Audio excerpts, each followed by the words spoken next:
Eu recebo em nossos estúdios o ex-prefeito de Rio Branco, o professor Raimundo Angelim, que é sempre um bom bate-papo sobre política, sobre cenário. Eu quero aqui agradecer o prefeito mais uma vez, que sempre de forma muito respeitosa atende o nosso convite. Prefeito, muito boa noite. Boa noite, Alain. Tudo bem com o senhor? Tudo bem, boa noite a você que está nos assistindo. Prefeito, eu não posso deixar de começar essa entrevista, obviamente, perguntando ao senhor sobre a Operação G7. Essa operação deflagrada pela Polícia Federal e que, com todas as transcrições já publicadas, com todos os fatos que estão sendo amplamente divulgados pela imprensa, realmente provocam um grande choque no governo Tião Viana.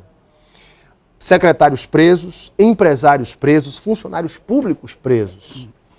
E muitos comentários, muitas especulações, até de que poderia ser uma ordem de cima vinda do Planalto, que eu gostaria que o senhor também me falasse a respeito disso. Prefeito, qual é a sua visão, em primeiro lugar, de toda essa situação?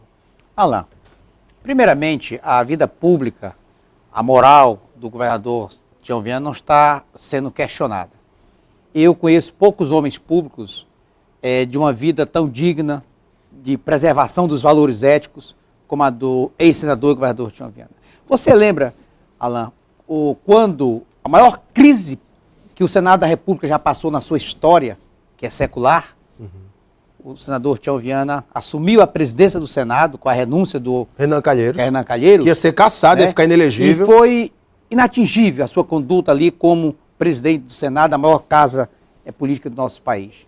Como governador, eu estou há 3 meses compondo a sua equipe e eu observo como ele todo dia, ele faz cobrança à sua equipe para a celeridade dos trabalhos, para a correção na aplicação dos recursos públicos. O portal de transparência, hoje, do governo do Estado, é um dos mais completos do país. Todos os processos licitatórios estão lá. Salários de secretário, de governador, de tudo. Então, há uma transparência. Eu estou indo com ele no interior, quando faz anúncio de investimentos, e é lá em praça pública, centenas de... Agora em Jordão tinha 1000 pessoas no Centro Cultural, onde cada secretário coloca aquilo que vai fazer, o governador faz uma fala com números. Ou seja, ali está a população, a sociedade, que pode fiscalizar aquilo ali. O que ocorre, estão questionando muito a questão dos servidores que estão presos públicos. Porque o governador deveria afastar ou não? O que o senhor pensa disso? Um afastamento provisório, preventivo, para dar uma resposta à opinião pública, ou ele deve manter essa postura dele? Os secretários, os técnicos, já estão afastados pela justiça. Nós temos que entender o que é a natureza da prisão preventiva. É para afastar essas pessoas, para que eles não dificultem, não destruam provas, para que a polícia... Não interfiram, para que a polícia possa investigar de forma mais tranquila e mais rigorosa. Eles já estão afastados. O governador agora, afastando-os administrativamente, ou exonerando, ele está condenando eles previamente. Nós, o governo, vai esperar os desdobramentos jurídicos, porque até agora, nem a PGE, nem as bancas de advogado tiveram acesso ao inquérito. Uma coisa são as gravações que está saindo nas redes sociais, na imprensa. Estou falando do inquérito. Ninguém teve acesso a esse inquérito. Então, o governo vai aguardar esse desdobramento jurídico para tomar uma posição. Ontem, aqui no seu programa, o Bocalão citou o caso do Eduardo Jorge, lá do tempo do Fernando Henrique Cardoso. Ele não foi preso. Houve, pelo Procurador-Geral da República, Luiz Francisco, denúncias fortíssimas e o presidente, à época, o afastou. Né? Como houve também no governo da presidente Dilma, mas eles não foram presos. Perfeito. Né? No caso aqui do Acre é diferente, eles estão presos. Concomitante à hora que a Polícia Federal,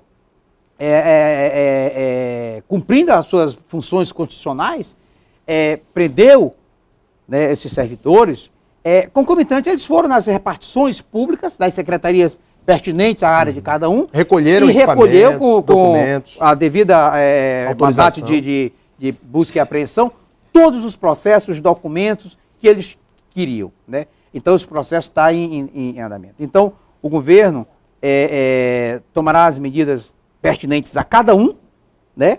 Quando tiver a conclusão desse processo, do ponto de vista da soltura deles, do ponto de vista dos desdobramentos jurídicos, tomará. Agora, nesse momento, O que a gente quer, e essa está expressa aqui na nota que foi publicada do governo do Estado, assinada pelo governador Tião Viana, que está escrito: o governo do Estado do Acre vem a público expressar o irrestrito apoio a toda e qualquer ação da Polícia Judiciária ao combate de licitudes, natureza funcional ou material. Então o governo apoia a ação. Agora, nós não vamos condenar pessoas. Por quê, Alan?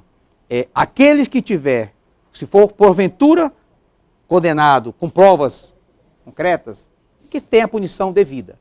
Mas que a gente também quer que a integridade ética, moral, dos inocentes também sejam repostas.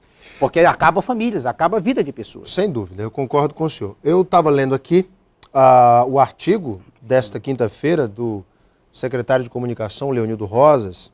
Ele fala aqui sobre denúncia, escândalo midiático e honra.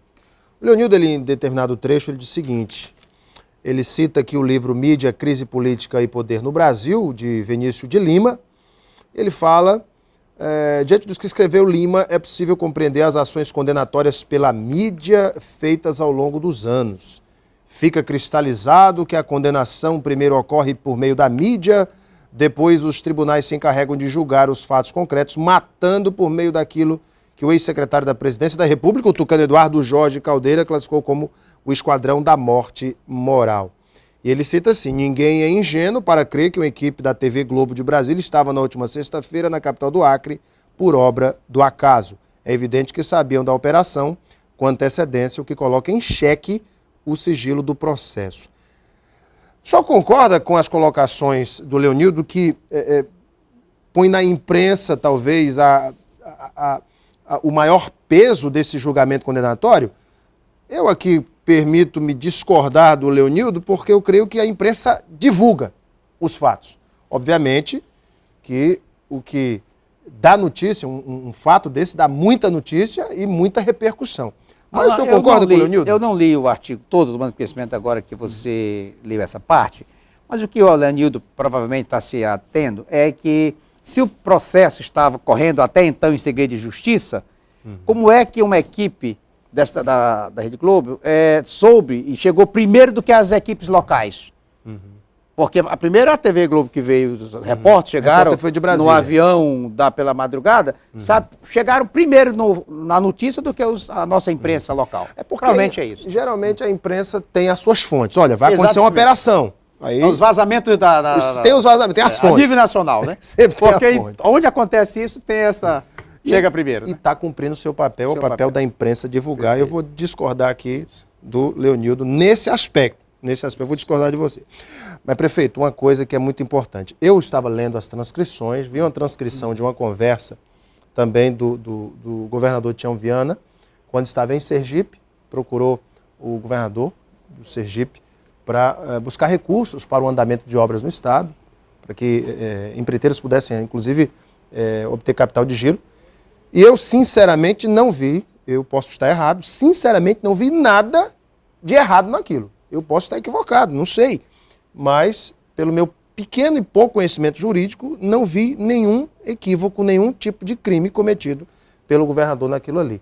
É comum o gestor buscar recurso, Sim, quando não consegue em algum banco que é fomentador dos... Sem dúvida. Eu participei de uma reunião com o governador Tião Viana e o presidente do Banco da Amazônia, que tomou posse recém, está com uns 2, 3 meses, e o superintendente do Banco da Amazônia local, lá no gabinete do governador, onde o governador estava reivindicando linhas de crédito para 5 mil pequenos empreendedores, que é a linha de crédito de R$1.000, R$2.000, R$3.000, para o camelô que possa se regularizar, para o pipoqueiro, para o cara que está vendendo açaí numa esquina, para uma banquinha de revista.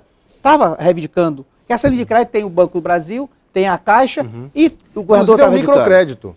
Exatamente. Como o governador vai a Brasília, junto do BNDES, pedir linha de crédito, solicitar, reivindicar para empresários locais. Se o nosso antigo Banacre não tivesse falido na mão dessa oposição que hoje fica querendo tripudiar, tirar uma casquinha em relação a essa operação, não precisava ter viajado, porque o banco era do Estado. Então, nada mais justo que um governo de um Estado queira trazer recursos para o Estado, para o território acreano, seja para o micro, para o médio ou para o grande empresário, para que tenha capital de giro para poder trabalhar. Isso é natural, não é só na área da construção civil, é em qualquer segmento área do da setor economia. produtivo. Exato. Prefeito, as conversas entre empresários. Não, ex-prefeito. Eu vou sempre chamar o prefeito Angelino de prefeito, não tem jeito. Vou sempre chamar o prefeito de prefeito. Com todo respeito ao prefeito Marzani, é sempre uma deferência com o prefeito Angelino. Mas, prefeito, o senhor que teve, obviamente, uma gestão límpida, o senhor saiu com altíssima aprovação popular, sabe o quanto um gestor público é fiscalizado. Os tribunais de contas estão aí para isso, o Ministério Público, as polícias e a Polícia Federal, que vem cumprindo um excelente papel também de fiscalização no Brasil inteiro. Agora, muitas vezes o gestor público ele é comprometido porque, às vezes, o empresário conversando com outro fala alguma coisa que, muitas vezes, nem procede e compromete o gestor público. O senhor acha que essas conversas entre alguns empresários, um falando de formação de grupo e cita até G7, outro diz, não, vamos diminuir o tamanho de uma casa para a gente ganhar mais dinheiro. O senhor acha que isso realmente, essas conversas é que acabam comprometendo injustamente o gestor? Me responda logo após o intervalo. Eu volto para o segundo bloco com o prefeito Raimundo Angelini, ex-prefeito de Rio Branco, sempre essa deferência. A gente volta já já.